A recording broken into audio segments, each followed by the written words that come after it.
Assalamualaikum warahmatullahi wabarakatuh. Perkenalkan, kami dari kelompok negara yang beranggotakan saya sendiri, Cetiora. Saya Aura Robedanti Koriko. Saya Angginda Zaki Rahmani. Saya Dimas Satrio Piningit. Saya Rachel Saharani. Saya Diga Noviarini. Saya Muhammad Faikul Zaki. Saya Hana Fani. Dan saya Najah Hasya. Nah, kali ini kita akan membahas tentang materi cybercrime, prestasi anak bangsa, peran kebangsaan, dan globalisasi. Berikut adalah wawancara kami, hasil dari wawancara kami dari lingkungan sekitar UPN. Halo semuanya, nama saya Shanti Saharani. Hari ini saya ingin interview Kak Tiara mengenai cybercrime. Nah, sebelumnya cybercrime itu apa? Kejahatan di sosial media. Oke, Kakak tahu nggak berita yang lagi bakalan dibuat? Tahu sedikit. Menurut Kakak itu kesalahan pemerintah karena tidak menjaga privasi warganya, apa yang menurut? Menurut saya itu bukan kesalahan dari pemerintah. Peretasan yang ada itu mungkin karena oknum yang terlibat sengaja ngalihin isu-isu yang lagi besar di Indonesia, mungkin kayak gitu. Terus menurut Kakak, gimana sih cara seseorang itu biar nggak terjadi cybercrime? Menurut saya pertama lebih hati-hati kalau buat password media sosial harus lebih lebih susah mungkin. Jangan bocorin ke siapa-siapa, jangan percaya sama teman dekat atau teman. Terus kalau sekarang itu kan ada yang suka nyebar link-link kayak gitu, jangan percaya buka link itu bisa juga dari kejahatan. Nah gitu, makasih banyak kita udah telah membuatnya.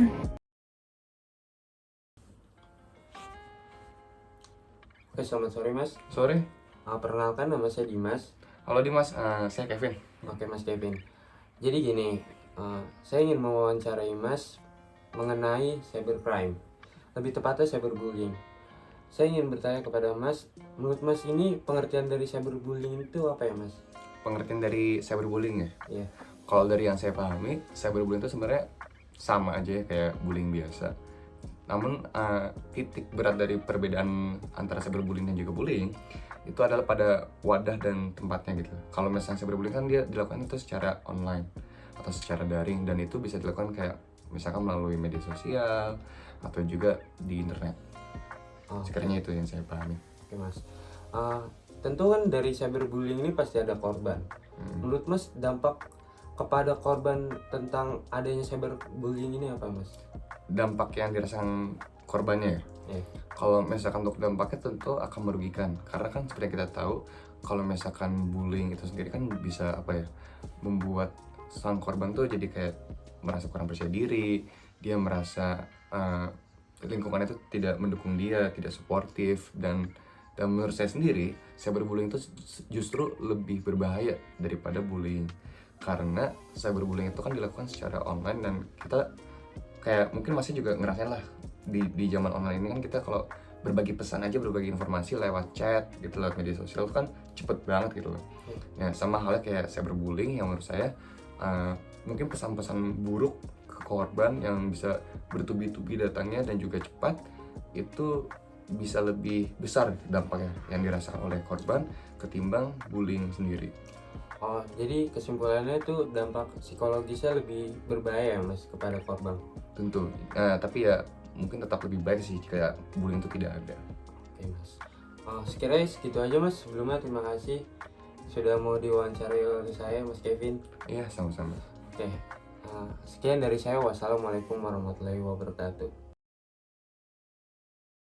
Jadi di sini aku lagi bareng sama Kak Leni ya. Iya. Ya, jadi di sini kita bakal ngomongin tentang prestasi. Jadi menurut Kak Leni, prestasi itu apa? Prestasi itu adalah suatu hasil yang diperoleh oleh seseorang.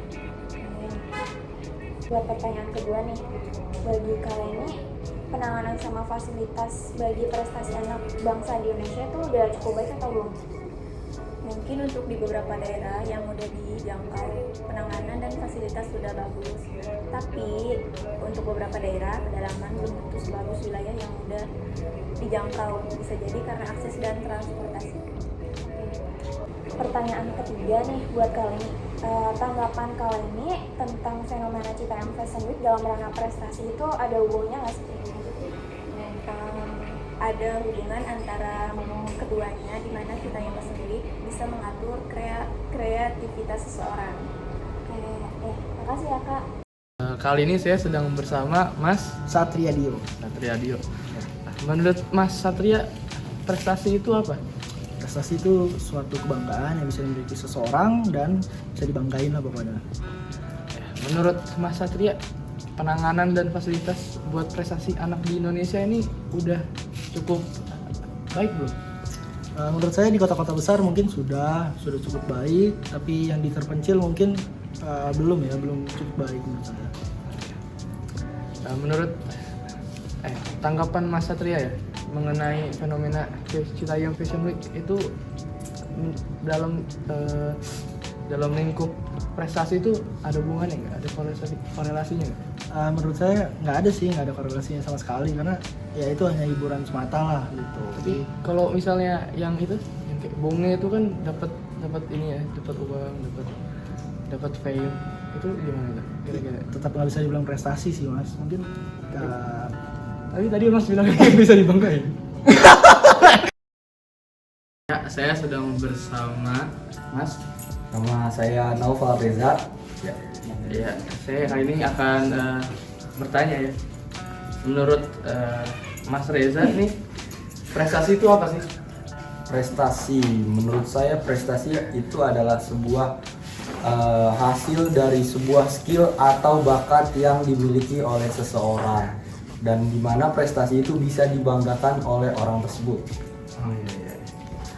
Menurut Mas Reza nih, penanganan dan fasilitas bagi prestasi anak bangsa di Indonesia tuh sudah cukup baik atau belum? Mungkin di beberapa daerah yang sudah maju itu sudah cukup baik, kan, tetapi di daerah-daerah pelosok mungkin jangkauannya masih sangat jauh dari kata baik.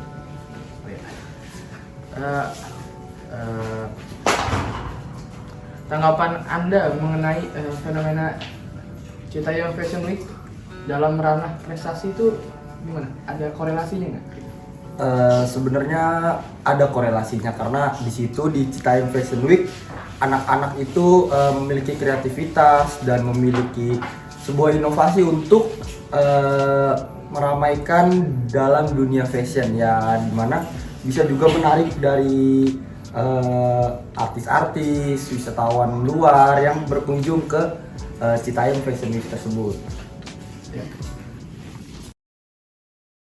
Halo Tante, kenalin, nama aku Aurel. Aku mahasiswi PNJ angkatan 22. Aku di sini bakal wawancarain Tante siapa namanya? Yuni. Tante Yuni. Salam kenal Tante Yuni.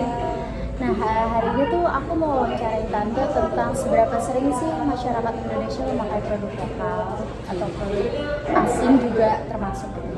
Menurut Tante tuh seberapa sering masyarakat Indonesia memakai dan menyukai produk lokal? Kalau menurut saya sih ya sejauh ini belum begitu banyak yang menggunakan produk lokal. Kenapa? Mungkin salah satunya karena belum banyak orang tahu juga gitu. Baik itu ya betul, baik itu kualitas, terus ya, banyak hal deh. Terus yang kedua nih Tante, menurut Tante nih kayak kenapa sih alasannya tuh produk Indonesia tuh yang tadi seperti Tante bilang tuh kurang disukai mungkin, atau kayak kenapa masyarakat Indonesia lebih beli produk asing ketimbang lokal?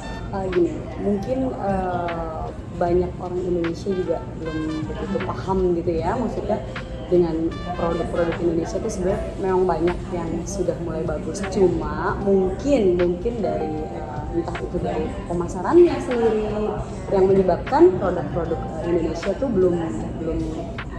belum begitu disukai banyak gitu loh. Mungkin dari segi kualitas. Betul, dari segi kualitas. Mungkin kualitasnya bagus karena kurangnya marketing mungkin ya. Jadi banyak orang Indonesia juga belum paham ke sana sih.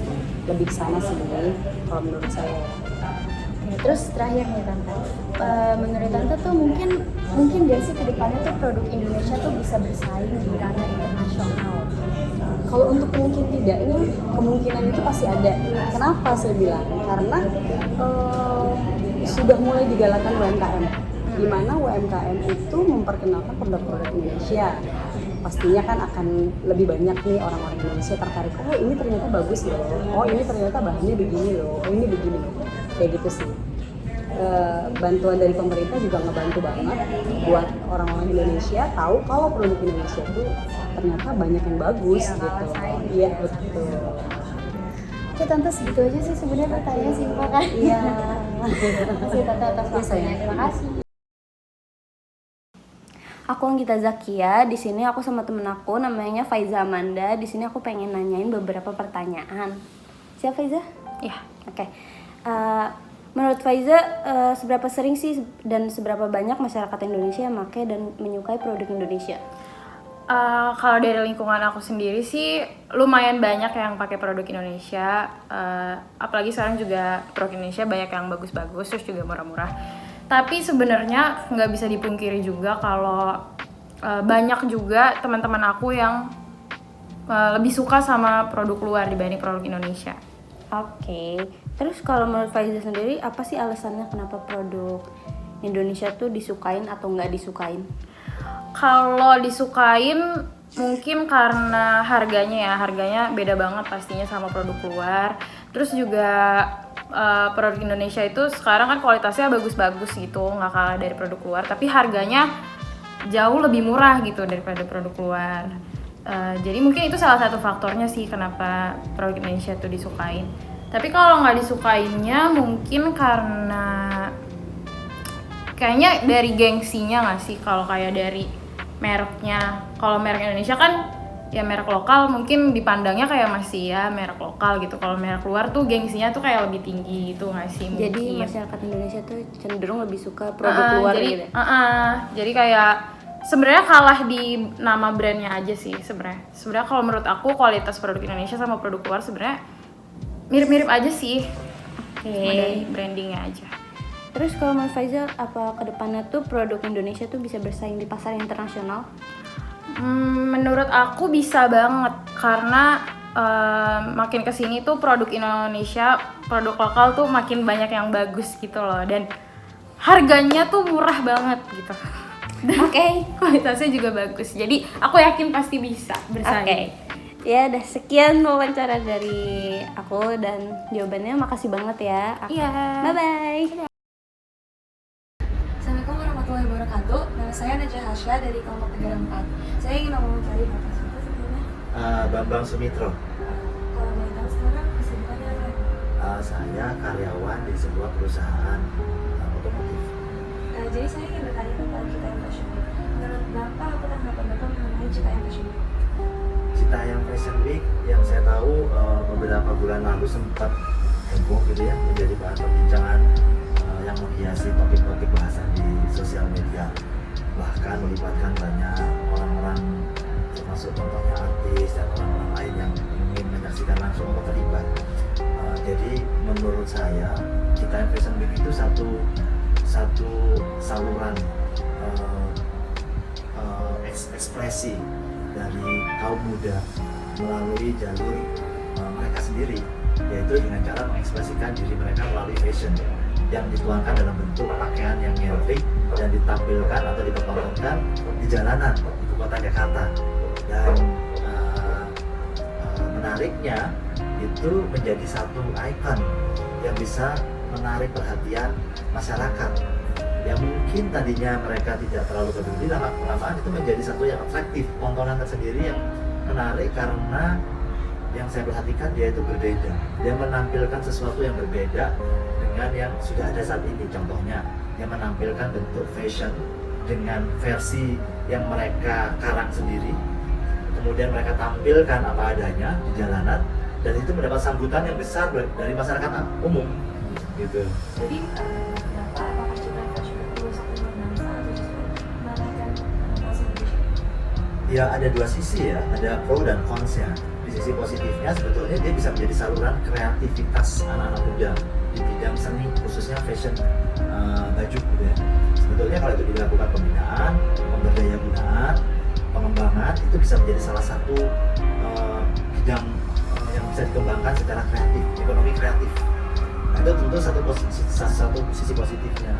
Nah, cuma negatifnya adalah kemarin itu terjadi karena kurangnya pengelolaan yang baik.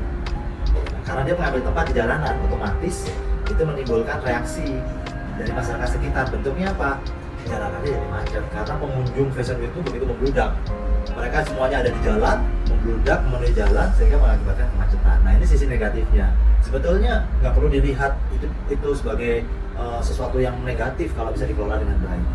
Jadi poinnya adalah perlu dipikirkan untuk memberikan wadah, dukungan untuk mengembangkan kreativitas anak-anak. Jadi menurut Bapak apakah Citayam Fashion Week harus dipertahankan? Tidak harus Citayam Fashion Week-nya, tetapi kreativitasnya ini harus dibangun.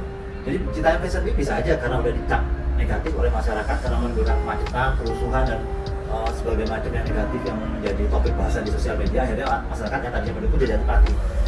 Tetapi kalau dilihat dari esensinya adalah mereka adalah bentuk saluran kreativitas anak muda.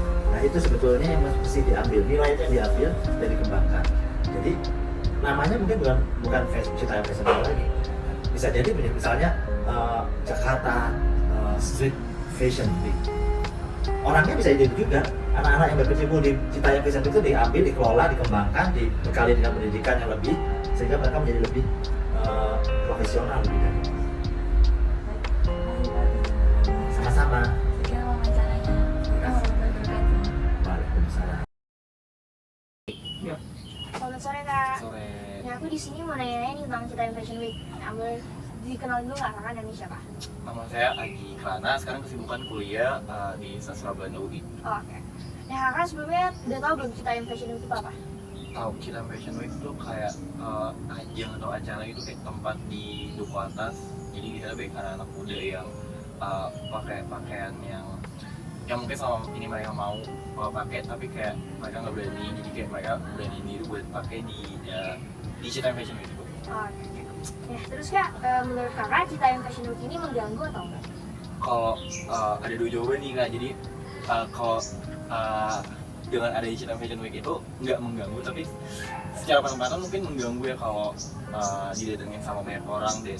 Terus juga itu diadain di tempat-tempat penting itu kan di perkantoran, jadi mungkin bakal menambah kemacetan gitu. Oh, oke. Terus menurut kakak Citayam Fashion Week itu merusak nama bangsa Indonesia atau justru enggak? Kalau menurut aku nggak sama sekali, karena kayak ya mereka merusak terus kayak itu juga cuma ajang kayak anak-anak muda gue senang aja kan, ajang mereka buat mengekspresikan diri mereka, kayak mereka mau gimana, mereka mau jadi seperti apa, kayak cuma di situ mereka bisa jadi diri sendiri gitu. Jadi kayak malah mereka dapat space gitu ya? Iya, malah harusnya itu bagus buat anak-anak muda buat lebih berkreasi dan bisa jadi diri sendiri. Oke, yang terakhir menurut kakak Citayam Fashion Week itu perlu dilanjutkan atau mendingan berhenti aja? Menurut aku perlu, tapi mungkin harus lebih ditata lagi penempatannya supaya nggak bikin kemacetan, nggak bikin kerumunan yang over juga. Jadi perlu karena balik lagi itu buat ajang buat berkreasi, terus juga buat mengekspresikan diri anak-anak muda. Jadi perlu, tapi harus diatur lagi gitu. Terima kasih atas waktunya. Sama-sama, sore. Perkenalkan, nama saya Nadia Mari dari kelompok Negara 4. Hari ini saya akan mewawancarai salah satu narasumber saya. Dan di sini dengan Mbak siapa? Oke. Lanjut aja ya ke pertanyaannya. Di sini aku mau nanyain tentang Citayam Fashion Week. Bagaimana tanggapannya Mbak tentang Citayam Fashion Week itu sendiri? Kalau aku sendiri tahu Citayam Fashion Week itu dari tren atau viral TikTok ya, tapi sebelumnya dari viral TikTok ini Citayam Fashion Week juga bisa ramai kayak mengalir. Nah, Citayam Fashion Week sendiri itu tentang aja memperlihatkan bahkan memamerkan dari fashion mereka yang menarik. Kan banyak banget ya berita-berita tentang Citayam Fashion ini dan juga pemerintah yang takut dan orang-orang sekitar ini ada yang pro dan kontra. Menurut Mbak bagaimana sih Citayam Fashion itu merusak nama bangsa Indonesia apa enggak? Kalau pribadi aku sendiri dari asumsi positif aku ya, Citayam Fashion Week itu mengedukasi kita, namun mungkin itu juga ramai soal mengadukan dan berbagai hal dari fashion mereka yang ada sedikit atau berbeda ya. ngebahas nih tentang lalu lintas di Citarum sendiri ya. Nah, menurut Mbak sendiri, apakah Citayam Fashion Week ini itu perlu dipertahankan apa enggak? Kalau aku sendiri mungkin Citayam Fashion Week bisa diadain sebulan sekali aja kali. Kalau mungkin emang menyebabkan kemacetan, kalau setiap harinya diadakan Citayam Fashion Week itu kurang Dukungan, iya kurang mendukung. Sekian, terima kasih. Sekian wawancara dari saya. Wassalamualaikum warahmatullahi